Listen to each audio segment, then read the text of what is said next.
We started for at least 10 years prior to Primitive. And I met him because he was the manager of the skate shop that I was the little kid going into, like being the little runt. He always managed the shop, and he was the team manager. He put me on. He got me my first flow hookup with DBS. So he always kind of like played that managerial role. And his dream was to one day open his own store. You know, he was already running a store. So when I got on Nike, he was like, you know, the light bulb went off. Like, hey, it just was on my ass. Like, hey, you gotta open this store. Like, come on, let me talk to you about it. And I was still super young. I was like 19 at the time, and I wasn't thinking business. You know, I was just thinking like, you know, I just got my foot in the door. I'm just getting started. Like, that's, you know, opening up a store. I don't know nothing about that, and that's a heavy investment. I don't know if I want to put that kind of money into something like this. But you know, he stayed on me for 2-3 years, and finally at some point I was like, okay, you know what?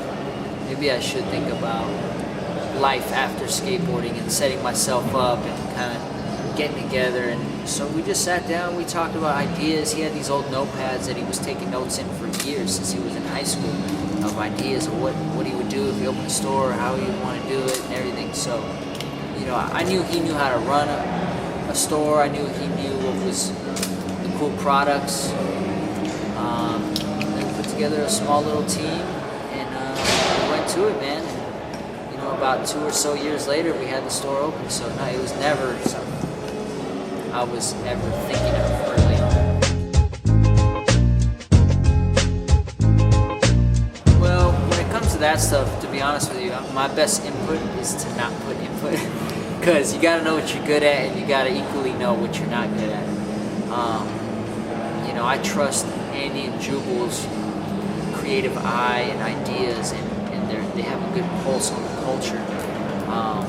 So when it comes to that stuff, you know, I don't really weigh in too heavily.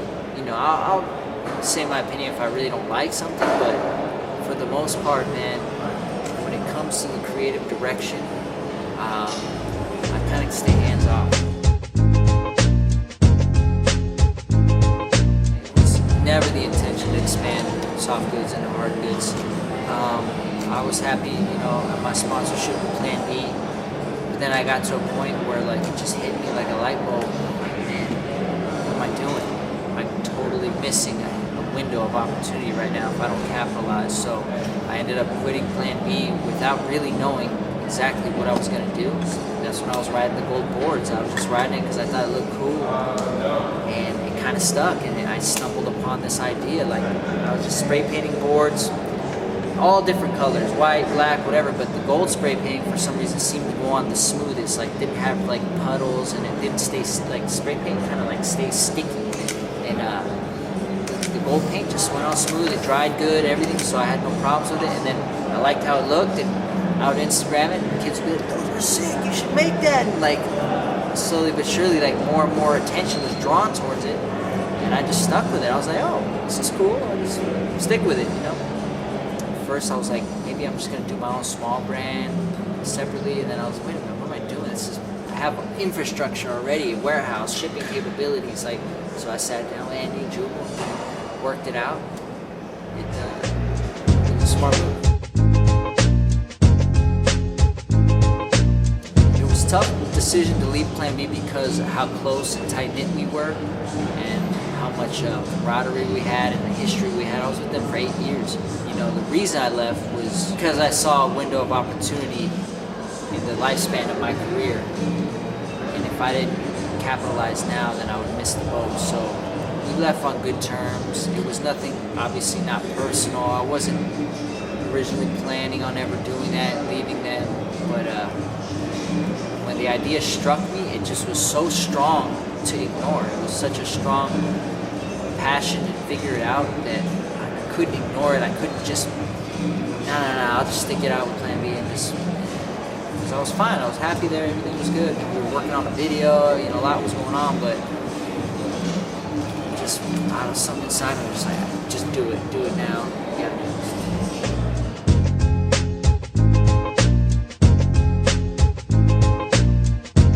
Right now, in general, there's a lot of changes. You see see a lot of smaller brands popping up. Like, it's actually pretty cool. I find it quite refreshing.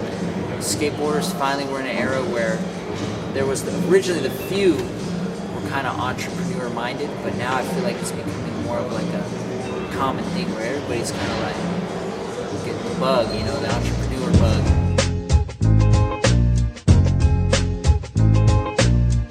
Yeah, it's a real small team at the moment, and I have plans on adding to the team, of course. But with Nick and Carlos, to me, it was a no-brainer. I already knew those guys. Carlos, I was trying to get on Plan B a long time ago. I was like, myself and my partner Heath were always so into his skating. His skating's so amazing. And we tried to get him on Plan B. He was getting floated for a little bit, and then Chocolate offered him, and he was getting floated there. And he had been there for a while, and when I left, and it was time to start putting together a team, he was still on float with those guys. I'm like, what is it? Like, I don't get it. Like, same with Nick. Like, these companies are just flowing these guys. What's the matter with these people? Like, how are these guys not fully being backed and pushed? It's like, it was a no-brainer. So I saw the opportunity, these two free agents, like, hey guys, like, I'm ready to like be for real. Like, but in my mind, it was like almost insulting that those guys were still on flow. It was ridiculous. So I had to put my money where my mouth was, you know what I mean? And we just put Peacock on, Brian Peacock, which is, I'm so stoked on him. He's amazing. You know, to get the guys you want, they already have a long relationship, or they're already with somebody. There, you know, and it's hard to go around stepping on people's toes and just stealing people. You know what I mean? It's not the kind of, I don't want to burn any bridges, and that's not the kind of individual I am. You know, but so I try to put the feelers out there and kind of see where people's heads are at. You know, if people aren't happy where they're at, that's another story. But you know, it's just a delicate subject because I'm so, you know, I've been in the industry for so long. I know damn near everybody, so it's hard to just come through and just say, I'm taking you, you know what I mean? So that's why, you know, I'm sure from the outside looking in, everybody's like, well, how come he hasn't just went and got this guy? But I got to think about it like the relationship I built with people and the brand and the owners of these brands and, you know, all the people throughout the industry. I can't just come in and be like, fuck you, I'm taking these guys, you know what I mean? So what's up guys, it's P-Rod, Paul Rodriguez, and you're watching Route 1 TV.